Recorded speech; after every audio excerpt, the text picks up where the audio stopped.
বাংলাদেশের স্বাধীন জনগণ কি চায়? তারা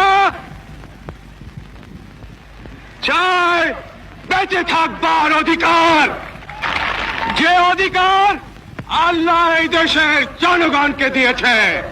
প্রিয় ভাইয়েরা, আমরা বেঁচে থাকবার মতো বেঁচে থাকতে চাই।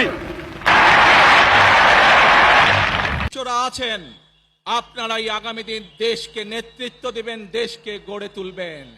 এই দায়িত্ব তরুণ প্রজন্মের সদস্যদেরকে আজ গ্রহণ করতে হবে, যাতে করে এই দেশকে আমরা সুন্দরভাবে গড়ে তুলতে পারি। শক্ত ভিত্তির উপরে, গণতান্ত্রিক ভিত্তি, শক্তিশালী অর্থনৈতিক ভিত্তির উপরে যাতে এই দেশকে আমরা গড়ে তুলতে পারি। যে কোনো মূল্যে আমাদেরকে এই দেশের শান্তি শৃঙ্খলা রক্ষা করতে হবে। যে কোনো উস্কানির মুখে আমাদেরকে ধীর শান্ত থাকতে হবে। প্রিয় ভাই বোনেরা, আমরা দেশের শান্তি চাই, আমরা দেশের শান্তি চাই, আমরা দেশের শান্তি চাই। I have a plan